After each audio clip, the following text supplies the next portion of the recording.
Hey, everybody, this is Joe Harper with Reformed Truther Ministries, and we're here for another interview tonight, and I am very pleased to welcome Travis Carpenter. Travis, welcome to Reformed Truther Ministries. Hey, Joe, thank you so much for letting me on and allowing me to talk to your audience. We talked before you hit the record button, and I'm just a lot of people will be like, you were saying you're emailing some folks, and man, I'm just happy to be the one that emailed. I really appreciate being able to talk to your audience, and I am so grateful to be here, man. Yeah, well, that thrills my heart to hear that, and so I'm really excited today, and we're going to be talking about what you do, Sasquatch Awareness Project. We're going to be talking about your dad a little bit, his work, and we're going to be talking about Sasquatch itself and some of the things that are associated with that. So a lot of good content tonight. So just to get going, maybe you could just tell us a little bit about yourself, a little bit about who your dad was, a little bit about the Sasquatch Awareness Project, in whatever order you want to go at all that. Absolutely. My name, like you said before, my name is Travis Carpenter. I am the son of Scott Carpenter. Scott Carpenter, as he likes to put it, and I'm very biased, he likes to put it as he was an amateur Bigfoot researcher. I think he was a professional Bigfoot researcher. He was on several shows such as Finding Bigfoot, Survivor Man Bigfoot, Les Stroud, and he was a DNA contributor in the Melba Ketchum, or the Sasquatch Genome Project. He wrote several books. One of them includes The Truth Denied, The Nephilim Among Us, and others. But basically, Dad was on the forefront of not only scientifically proving that Bigfoot or Sasquatch do exist, but that they have some origins that are outside of our knowledge, and we will be getting into that tonight. Yeah. I keep his memory alive. So he passed away in August of 2023, and what I'm doing is I am trying to keep that Sasquatch Awareness Project alive, and keep his legacy alive. When he first passed away, I didn't want any part of it. I wanted none of it. I was sitting at SpiracyCon a few weeks ago. I'm sitting there with my mom and my sister and whatnot, and we're sitting there talking, and basically, they reminded me that, hey, you didn't want any of this. You told us to throw it all away, and God really messed with me, and it was one of those, like, you're not going to be able to sit on the sidelines here. You're going to have to tell people and continue this legacy. I don't do it for money. I don't do it for fame. I do it because I cannot not, if that makes any sense. Yeah. It's kind of one of my favorite Bible verses is Jeremiah 20 verse 9, where Jeremiah says that he wanted to, I'm paraphrasing it, but he wanted to stop being a prophet, but it was burning in his heart and he couldn't contain it even if he wanted to, so I do know what you're talking about, where sometimes truth is burning and, you feel that call to keep going on with that truth. Yeah, absolutely. Yeah. It's genuinely is one of those things, my personal thing is I enjoy things such as bushcraft or survivalism or prepping or and guns and knives. I love all that stuff. That is my love, and that's where I actually have like the T-Cart channel, and that's where that comes from. But it's funny, that has really intertwined too with the Sasquatch and the Bigfoot stuff. But if I had my way, I would just be, making survivalist videos out in the woods and, oh, look at this shelter I built in 3 weeks. That would be my like thing. But unfortunately, that's not what God had planned for me. Yeah, for sure. So So obviously, how long did your dad, before we go to the next question, how long did your dad research Sasquatch for? Was some He years reached. or, Mhm. yeah. His obsession or his research with Sasquatch was from the time of about 2008 to 2013 that he says he really almost obsessed about this. This was something that he really, really did. So we were talking, you said that your dad was researching from 2008 into 2013. And Right. and I think based on what I've read, and you correct me if I'm wrong, his views of Sasquatch changed over the course of his research, right? That is So maybe, exactly right. so why don't you tell us what he thought at Yeah. first, and then where he came to with that? Yeah, so Dad started out in 2008, just like any Bigfoot researcher does. He had an experience. I think how the story goes is he made a whooping call. He had a reaction. He looked at the area he had a reaction to and says, "I got to go there and figure out what that was." So he's thinking bipedal ape. He's thinking undiscovered ape. No big deal. But hey man, I want to discover something. There's something unknown here, and goes through it and starts to quickly realize that they are not exactly big, dumb, hairy apes. They show levels of intelligence. He starts leaving them gifts and trying to interact with them like that. I don't recommend this because I believe he was unknowingly paying homage to them and doing things of that nature. Um, and quickly realizes they can kind of fort these trail cameras. Again, people naively set out these trail cameras and stuff like that. They know exactly where they are. They can see in the infrared spectrum. They're like, that's it's shining a big bright light. They know what's going on there. And basically, they tried to he tried to do all these things and just quickly realized that they were smarter than they let on. He then realized through some other means that they could communicate, that they may be a peoples, and then through the DNA and the Melba Ketchum stuff, realized that they not only were a human hybrid of something completely unknown, and then Dad's biblical lens that leads us into Genesis 6 and the Nephilim. So he started believing it's like, okay, these things might be Nephilim. Then they started following him home. He started having home encounters. He started having spiritual home encounters. A lot of demon things, a lot of poltergeist things, a lot of just really, really wild stuff.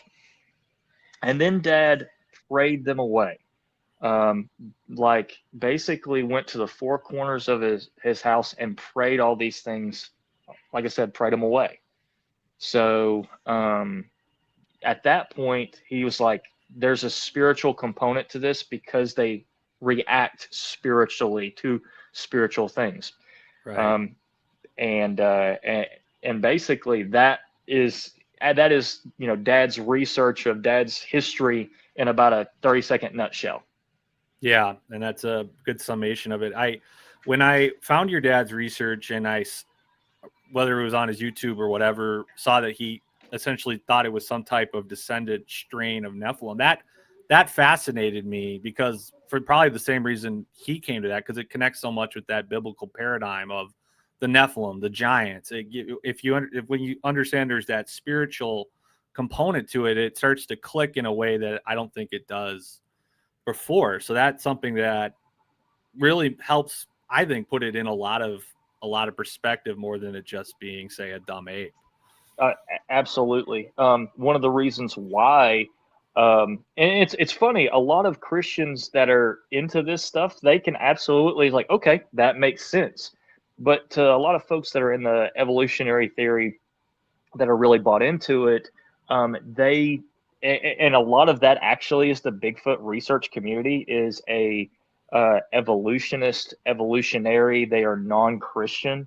So the Nephilim stuff does not fit in their box.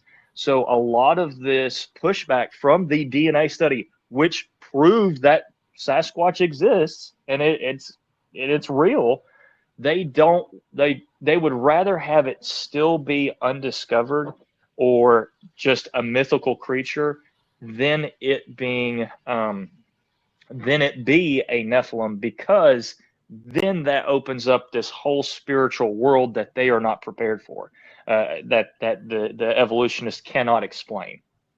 Right, right. And I mean, as I've gone more into this world of Sasquatch, so to speak, there are some who accept the spiritual side of it, like you said, but then there's this other side that they don't want to go to that place. And that's kind of funny, because you have this whole world who doesn't want to believe in Sasquatch at all. But then even within the groups of people who do believe in it, there's that further divide, which is interesting. But I think if you're going from a biblical worldview, you got to accept the spiritual or the supernatural side. And that's what makes that's why it makes so much sense. Right, absolutely. But unfortunately, there is some folks in the Christian community that don't really want to accept the spiritual side. So a lot of folks have never heard of the Genesis 6 narrative, and they've only heard of the Sethite theory, if they've even heard of it. So when I say Nephilim, a lot of people have no clue of what we're talking about. Joe, I know we talked beforehand. You said you went to seminary. Can you speak on what seminary teaches and what Genesis 6 and the Nephilim theories from that biblical background? Yeah, and I was at I won't give the name, but I was at a Reformed Baptist seminary, and they pretty much the only view that would be accepted for the most part was the Sethite view. I actually knew of one professor who I think held the angelic view, but kept it very private. It wasn't something that the leadership of the school really wanted to promote. And I would say that if I had to generalize to whatever extent I can acceptably, I would say that almost every major seminary, there may be some professors who in the minority who may hold it, but basically the Sethite view is what's taught in conservative evangelical seminaries across the country. Absolutely. I grew up in, I'm from Knoxville, Tennessee. I grew up and actually went to, mom and dad were able to send me to Temple Baptist, which has a seminary, or has a Bible college and whatnot. And for the life of me, I can never remember them teaching anything about Nephilim. And I went through Bible school, so much Bible school. And I feel like I get really frustrated because I feel like Christian denominations, they really whitewash the Bible, especially spiritually. They really, they make the Bible say things that they want it to say. Example is, they don't want to get into this angelic spiritual world. They don't really want to talk about that.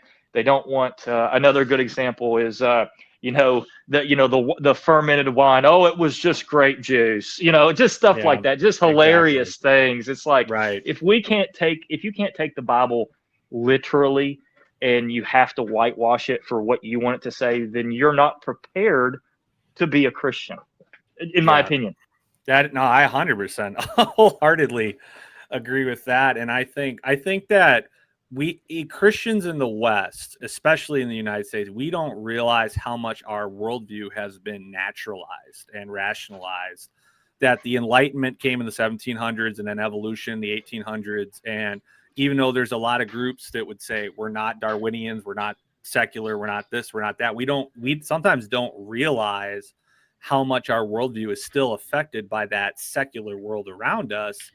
And that's when these things start to get challenged by some of these issues, such as the Nephilim. This concept of celestial beings interacting with humanity is something that the ancient world would have been very comfortable with. Oh, absolutely. Whether the Israelites or pagan nations or whatever it is, but we live in a modern context where we are not comfortable with that.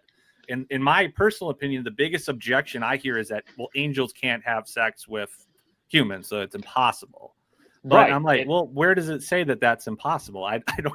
I think we're reading that into the text. That's exactly what a lot of folks read into the text, and that's incorrect.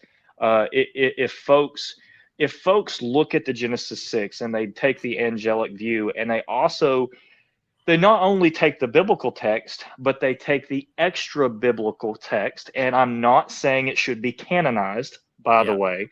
I am saying it should be used as a reference point, that these extra biblical texts also support the angelic view expressly, and they get into greater detail about it.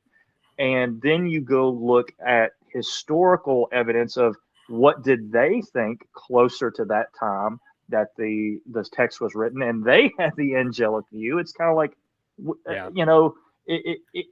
there's this, when you get down to that, the Sethite theory is hilariously wrong, just hilariously wrong. When you look at extra biblical texts, actual scripture, and then actual historical facts as well. Yeah, absolutely. And I mean, First Enoch's the one that's debated the most, and I agree with you. I don't believe it should be part of the canon, but I think there's historical truth in it. And when you look at the later epistles, like First and Second Peter, and especially Jude is quoting from First Enoch. It's a my goodness, copy paste. Exactly. So if Jude thought so much of Enoch to copy paste it, and it's in the Bible, it's like, maybe I might want to just read Enoch. Just maybe. I'm not saying like believe everything in it, but maybe give that as our reference point. Yeah, and absolutely. And I'm speaking to that, as a Christian. Now, for those folks that don't know what the Sethite theory is this theory, this modern day theory that whitewashes and basically says the sons of Seth married the bad daughters of Cain, and the kissing cousins created these giants.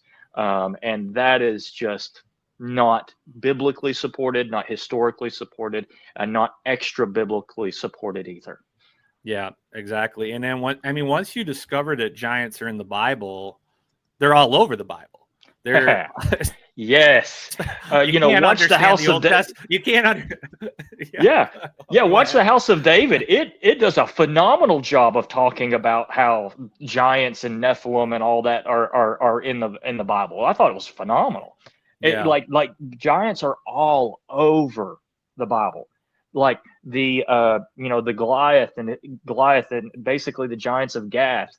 You have the not only the Philistines, but the Amalekites, which were the blood drinkers, and all this. And then you have just like so much. And then it like L.A. Marzulli says, it's like that's the key to knowing why God's like, kill them all, kill the women, kill the children, kill the animals, kill them all, because they cursed everything. And it really gets into the why behind it. It's like God's not genocidal. That is so corrupted DNA wise that it can't be redeemed. Exactly. I could linger on this so long, but it explains it explains the flood. It explains, like you said, the Israelite invasion of Canaan. You got Og of Bashan. You mentioned Goliath and his brothers. It's just the entire narrative from Genesis all the way up to Christ. It's giants are a big part of it, a big part of the story. Absolutely, they are, my brother. And then one more thing I'll say before we go to the next question is the other thing about people scoff so much at this notion of the Nephilim and giants, but there are mounds with giant bones in this country. Now, a lot of them have been covered up, but there still are some around. There's a lot of theories on that, and there are the Smithsonian, as we well know, has been very famous for coming in and, oh, you've got giant bones, we'll take those now, and doing things of that nature. But there's been giant bones found years and years and years and years and years, and they're giants talked about in historical writings, left and right. So yes, the giants exist, They existed. They're in popular literature. They're in folklore literature. Fee, fi, fo, fum. I smell the blood of an Englishman. I mean, giants were well known to be around, to be cannibalistic in nature. Right. And there might still be some hanging around. There's some stories about that, some that I think are credible, but yeah, I think there may be in some of the more remote parts of the world. I think there may still be a few still kicking. I think you might be right. So okay, I think that's going to lay a really good foundation for the next question. You've already mentioned your dad's book, Truth Denied, and we've basically said that we think that Sasquatch is some type of a descendant strain of Nephilim. That's the view. I agree with that as well. With the information we have, I think that's the best plausible explanation. But the real question comes into the DNA, and your dad was a part of this study.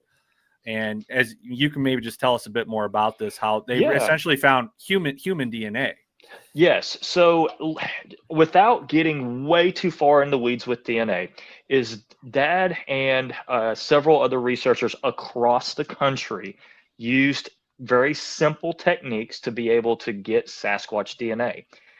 They use things such as hair traps, and that is packing tape placed reverse side around a tree, some sort of food like bacon grease or peanut butter or whatnot, and up on top of the tree, the Sasquatch would lick the bacon grease, lick the peanut butter, get whatever, and then they would brush up or lean up against this packing tape, and then they would have hair pulled out by the follicle. So not only do you have hair, you also have these skin tags.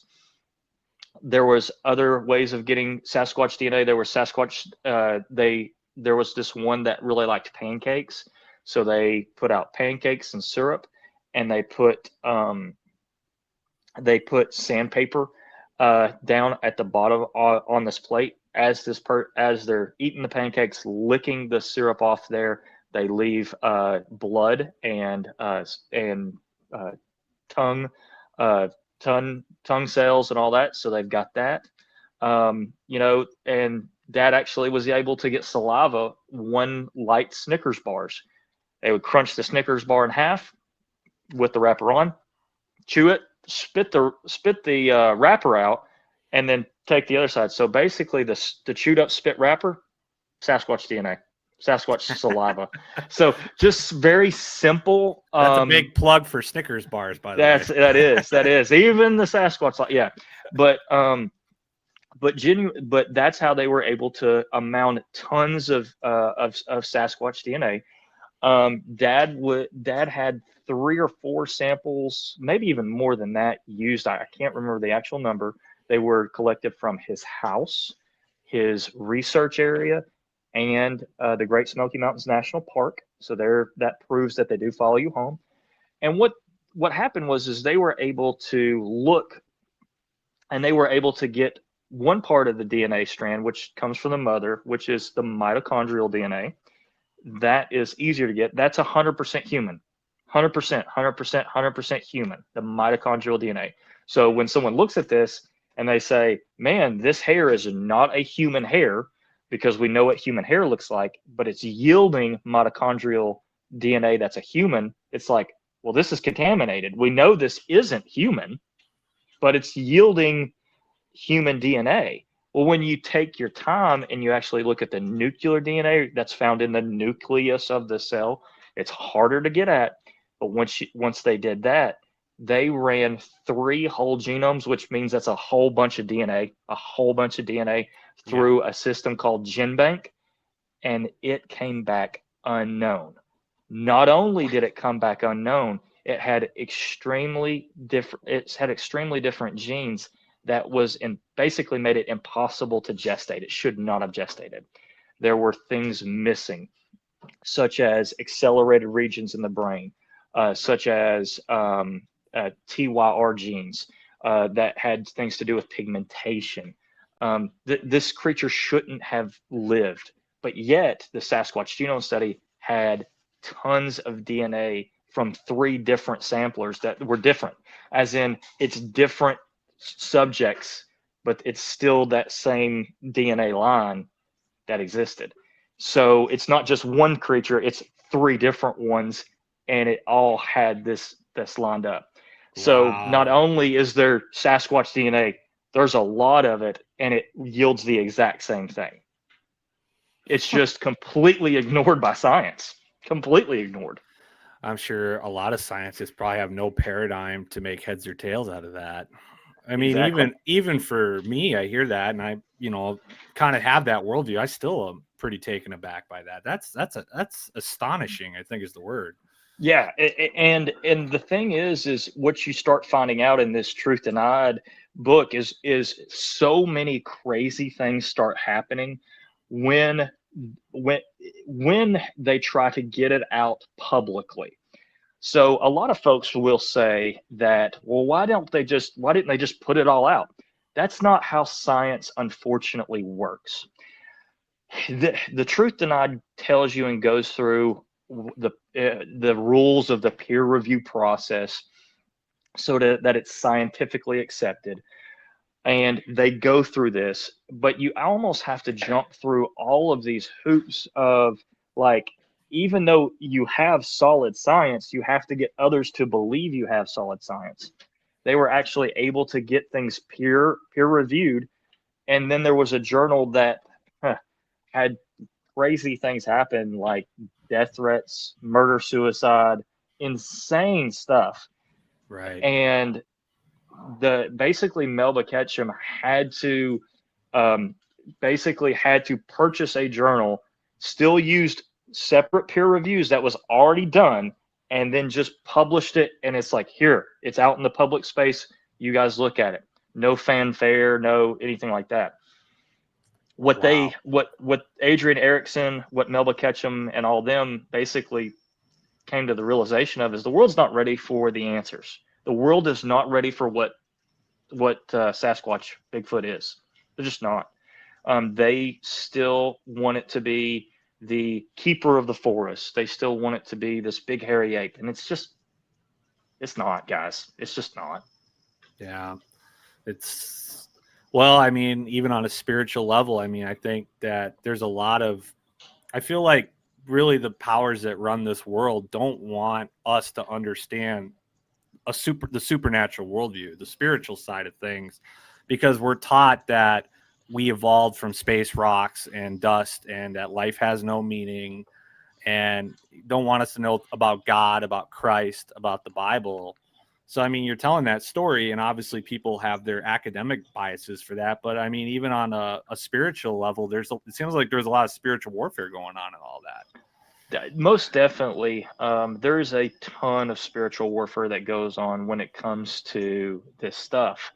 And that's where my dad really got into the later stages of the Sasquatch Awareness Project.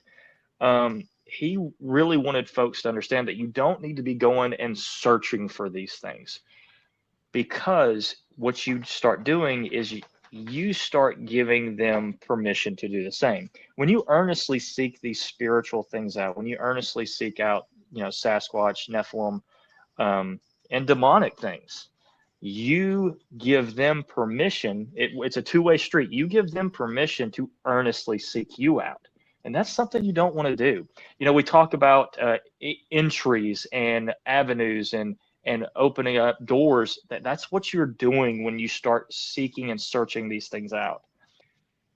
And once that happens, there's some wild stuff that can start happening. That's what happened to Dad.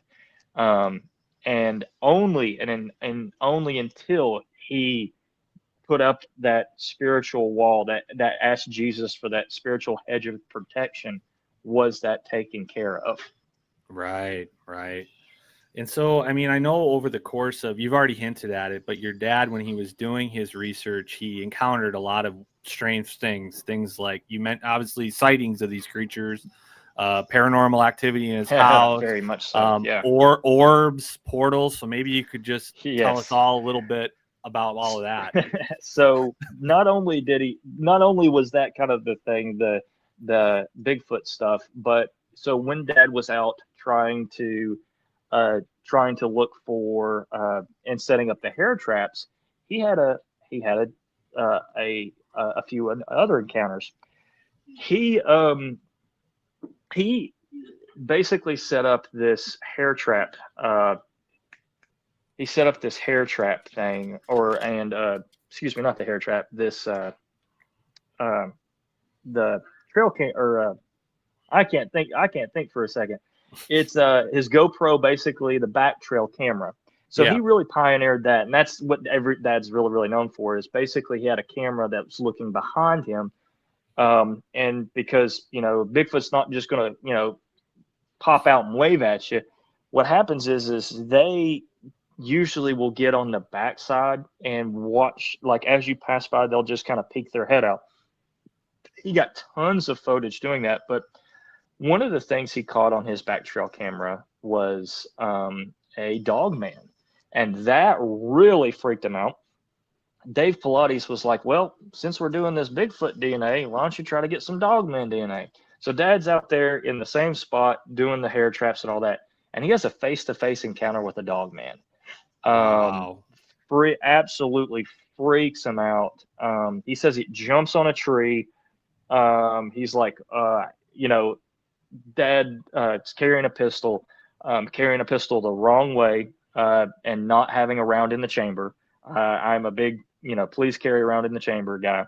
And Dad racks around. As soon as he racks that round, he says that that Dogman basically like just looks square at him, and he's like, oh poo, I have done it now, and basically backs out until he can't see it anymore, and then sprints on down the way, calling Dave Pilates and getting on out of there. So he has this, experience with Dogman. He also finds things on camera like a portal. That footage has been talked about on several podcasts and has been shown by L.A. Marzulli. Dave Pilates is the owner of that video. Dad sold those rights to him. Hopefully soon a portal video will be coming out with Dave Pilates, and everybody will be able to see it. It is incredible video. But the portal basically, I mean, it's right there. As Dad goes away or is walking away from the portal, there is a white Bigfoot, Nephilim, cone-headed looking creature that is bending over, that is staring down, and basically, as he walks away, that gets clearer, and it looks like this big bubble, and you can see the outline and all that stuff. What happens is people will say, well, okay, that's like just a drop on the camera. Well, if it were a drop on the camera, that drop on the camera would kind of stay in the same place, and that portal, quote unquote, would move. That effect would move. It doesn't. It stays in the same place of where it is on the trail, and that white image starts looking at the trail. And then you really start running it through some filters, and you see eyes and nose and like shoulder and hands. It's the wildest thing really I've ever seen. But yeah, it's pretty incredible. So you start talking about that, and then it's like, okay, what is this all about then? If we've got Bigfoot, if we've got Dogman, we've got portals, like what is happening out in the woods? Like what is happening out in these areas type of thing is the next question. Right. And so some people will call Sasquatch, I mean, we've said that we think it's a type of Nephilim, but, they'll call it an interdimensional being, or it can come in and out of our realm of, I mean, do you think there's something to that? Is that how you would phrase any of that? Yeah, so I definitely think they are descendants of the Nephilim. So they have some angelic DNA. The question is how much angelic DNA do they have? Right. I believe the more like pure, like half and half they are, the more angelic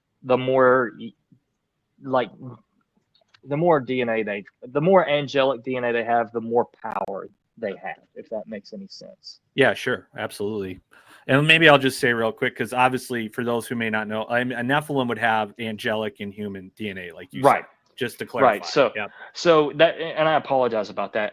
So the thing is since we know they're not 100% half and half, so it would probably be like 2/3 human, 1/3 Nephilim, like, angel or whatnot. We don't know the pure, the breeding, the the science behind it, but it's still there. Well, you were saying that Sasquatch they're not necessarily perfectly 50-50. You're saying that there can be a combination of that DNA, and that there'd be more, the more pure they are, so to speak, there's going to be more supernatural power. That's my theory on this. So Sure. The more supernatural power they have, such as mind speak, or or a telepathy, or the ability to kind of just the disappearing acts that they do. I believe they have a cloaking like ability, and they almost do this thing kind of, Alien or Predator, how that kind of just that shimmering effect. There's been some videos of that. Like a camouflage almost. Yes, almost like a camouflage. And then to jump in and out of these portals, I do think they have that ability. They have a certain amount of ability that is gifted to what we see that the angels have in the Bible. Whatever the angels can do, I think that some of the Nephilim and the Nephilim descendants can do as well, if that makes sense. Yeah, absolutely it does. And I think people who have followed my channel for a while, they'll understand where you're coming from with that. Absolutely. So that's fascinating. I know we could dwell on all of that, but I guess the last thing I'll say before we go to the next question is just that, when you get into this space, I think a lot of people probably start with the dumb ape, but then you hear stories of, like you said, mind speak, camouflage, portals, orbs in the sky, UFOs. Like it goes spiritual, it goes paranormal really quick. And even if we don't know all the details of that, I think I'm just trying to say we should acknowledge that there's that side to it. Absolutely. The longer you deal with Bigfoot, the more in the Bigfoot community is called the woo-woo. The more woo it gets, and it just is what it is. And people think that, the woo-woo side is crazy, and it's like, you guys do understand that you also believe in a creature that science believes is crazy. So Bigfoot's okay in your little box, but once we get out of your little box, oh no, now we can't get we can't get out into the fringe. And it's like, guess what, guys? It's all fringe. That's right. We're already over the cliff. And it all connects is the thing. And I believe the Bible has all the answers for it too. And that's what still blows a lot of people's minds, is like, I think I have a biblical answer for just about everything. Right.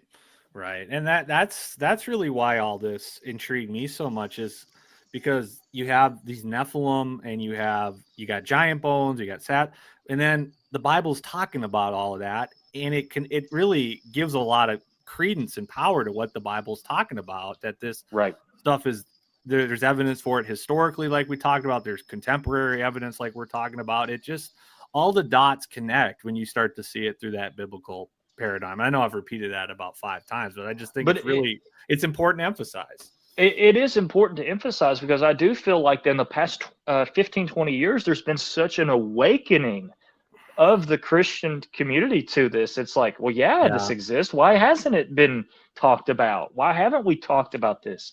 And then it's just, I feel like for the, the modern contemporary Christian, the 200 years before that, it's we can't over spiritualize, we can't do this and that. And it's like, man, it's nothing but, we start reading the Bible, and we start realizing it's like, our battle is not against flesh and blood. It is against powers and principalities that are unseen. And then when you think about that, and you don't just allegorize that, and you actually take the Bible seriously and believe it, it's like, okay, I am there is things outside of the realm that I can't see. And it's not just this cutesy little, angel that we look at. It's not that. It is really, really wild. And if you take the Bible seriously, you understand that in times wise, it's as in the days of Noah, so shall it be with the coming of the Son of Man again. And what is that? And then you look at what the days of Noah were like. It's like, okay, I better figure out some stuff. Yeah, there's some crazy stuff going on in the days of Noah. Yeah. That's the understatement of the century. But Yes. I mean, I think that's the biblical narrative. That's the origin point of all of the pagan mythologies, the Greek mythologies, Norse, the gods, quote unquote, coming down, sharing their knowledge with humanity in trade for. I don't think that they were taking these women by force. I think they were taking these women's hands in marriage, but they were trading their knowledge and their power, and they were worshipped as the gods, as gods, and these women were worshipped as queens and all that. Yeah, and it exactly. also, and not to get down a rabbit hole here, but you look at this and it's like, can't you see that angels can lust over human women? Right. And you understand that that is one of the biggest things that biggest stumbling blocks for all, not only man, but for angels as well. That is an interesting thing to think about.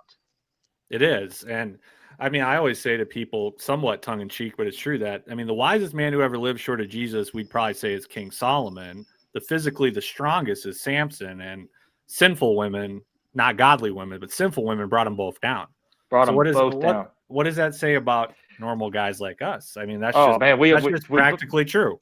We don't have much of a chance. We prayer and fast prayer is the best thing we can do, because you're not physically going to be able to withstand the temptations of the devil. It's going to have to be a spiritual thing.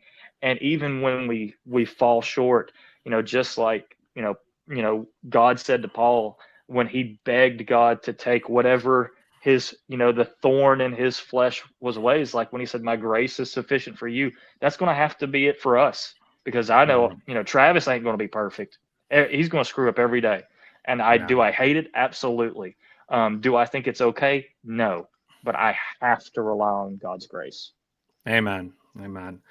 Well, my next question is, we've already been talking about it a lot, but one of the things that I personally appreciated about your dad's work and what I found on his YouTube channel, and now I'm reading some of his literature, is that he came at this from an explicitly Christian perspective. He was doing this as a Christian. Like you said, he called himself an amateur researcher. I probably agree with you that he was more of a professional. But my point is that he was doing it as a regular guy, but as a Christian, from a Christian worldview. And we live in this time where there's this paradigm that we've already been talking about, where the Christians oftentimes don't want to talk about any of this stuff at all. They don't want to acknowledge it. But then you have these paranormal researchers who are usually sometimes New Agers, or they're coming at it from a completely non-biblical worldview. So my question to you is, how should we as Christians look at all this stuff? How should we approach all this stuff? How should we think about all this? I think we need to have an answer, and God calls us to have an answer for everything. And I do have an answer for it. And I think Dad and his research gave us that spiritual, that Christian answer for what all these creatures are that we're about to see more of. I think he gives us an answer for what Bigfoot are, what Dogmen are, what Mothman is, what aliens are. He gives us that scientific answer to those questions. Yeah. Not only spiritually, but he also gave us those scientific answers as well, or helped do that. I think that this is what I truly believe that God is calling me to do, is to be a light in this arena, in this paranormal place. And I think you, Joe, and there's so many others that are carrying these biblical torches into and shining light in this arena, because I think that is a untouched area of the church. It's like, we don't talk about aliens, but all your 16 to 25-year-olds, you know what they want to know an answer to? Aliens. They want to know. They want to figure that out. They want to figure out, hey, what's going on here? Why? Who is my friend channeling? How come I can do this and that and have this spiritual thing? We have to have biblical answers for the spiritual realm that is not staying hidden anymore. Amen. No matter what you do. I said in my presentation at SpiracyCon is like, my goal is to show you that there is a paranormal realm out there, and it is not going to stay hidden much longer. You can ignore it all you want, but it's there. Yeah. Amen. And I have an answer for it.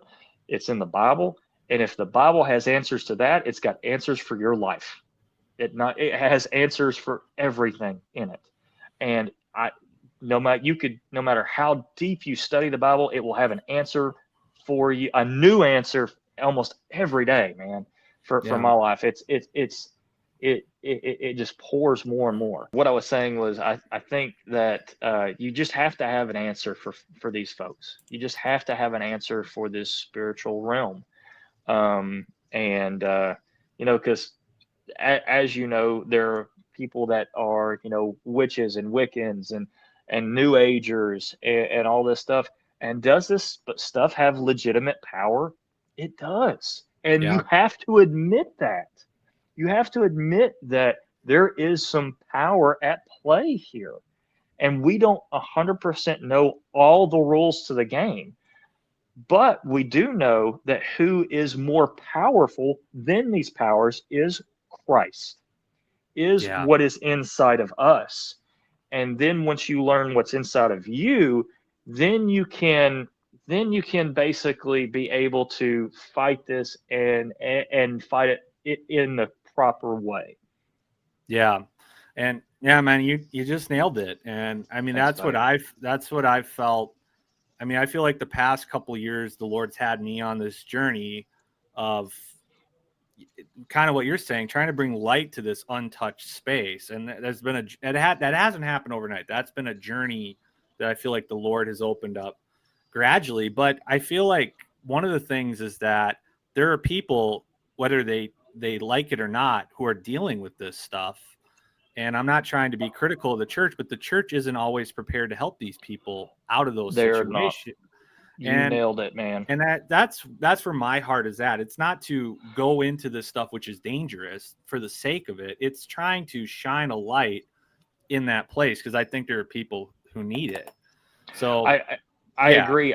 Joe, what unfortunately happens is okay, someone will have this spiritual experience. They'll see aliens, they'll have this, or they'll have a Bigfoot encounter. They'll have a very creepy paranormal encounter of something they can't explain. Right. They'll go to their pastor and tell them, and their pastor will look at them like they're crazy and then try to get them secular help. Well, they don't want that. Then they go down these rabbit holes, and then okay, now they're lost, because they went to the church. The church was supposed to have the answers, but these pastors are just completely unprepared for this. These pastors nowadays they worry about the nickels and noses, who's showing up, who's tithing, let's do this youth thing. And that is all great. That is all great. But we also have to have spiritual answers for these questions. You have to have it, because there's only going to be more things coming. There's going to be things that people see that men's hearts fail them. I pray, I pray. People will make fun of me. I'm a pre-trib dispensationalist, and people, and that's where everybody will flop in the floor right now, and I get it, but and that's okay. We won't shoot you for it. Exactly, we won't shoot, but that's where I come from. I am willing to be wrong, because I know that I do not have everything about the Bible figured out. Let me make that very clear. Right. But I hope we're out of here before then. But if we're not, we need to have answers. We need to be prepared for this. Right. Yeah, I agree. And I mean, I think I know what people hear what we're saying and think it's criticism, but we're saying it, I hope, to help people, like pastors, Right. like, please, like, just listen, open up, be ready to help your members. It's coming from that place of compassion. Like, we got to deal with this. It's not going away, whether we want it to or not. When I go to a conference, when I go to a my mom and my stepdad was there, my sister was there. We all went to this conference, and we came back feeling like it was a mission trip, because we were ministering to people and listening to their stories like they have never been able to tell their pastor. So it was really something else. There's a definite, Joe, you're hitting the nail on the head. Your ministry is very needed. Thank you. So that's that might be a good transition for. I got one more question for you, and and let me just say I've really enjoyed our conversation. It's good. I feel like we're similar spirits, and but Absolutely. on a more personal note, obviously you told us a little bit about your story, that your dad, he went through his journey, the ups and downs of his journey, and then at first you didn't want to take it on, but now you have. So my question for you is, what has God really taught you or is teaching you as you've taken up that mantle with what you're doing right now? What has God taught you through all of this? God has taught me that, and he's still teaching me, by the way. I haven't figured it all out. I'm very hard-headed. He's got but he's teaching me that I cannot sit on the sidelines, and he's going to take out every,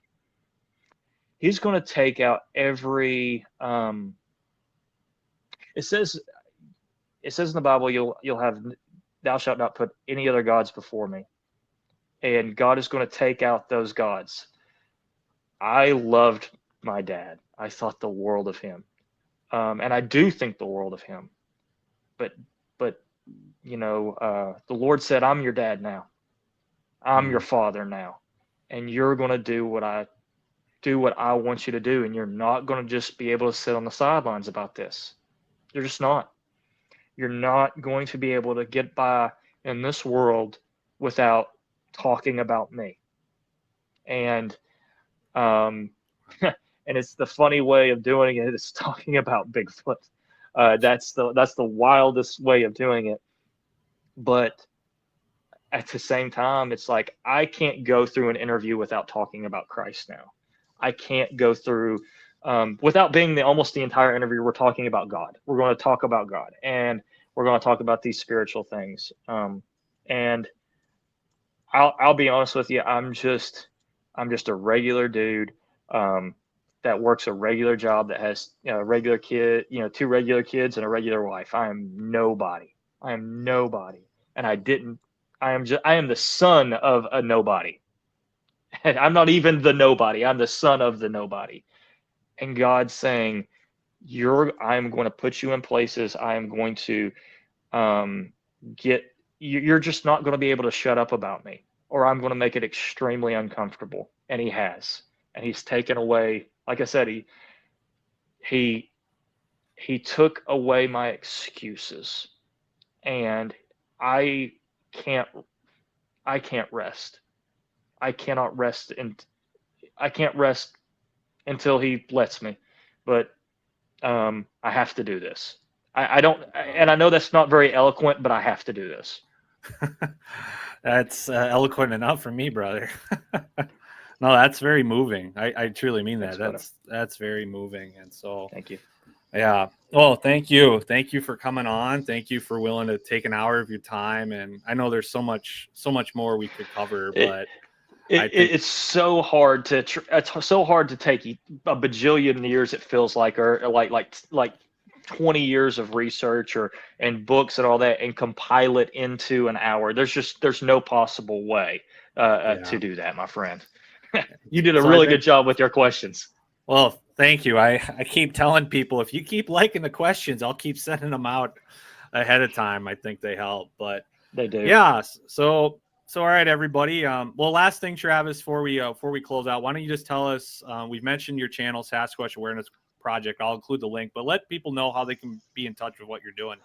Absolutely. Please, again, the Sasquatch Awareness Project, or you can also look up just Scott Carpenter on YouTube. You'll be able to find it there.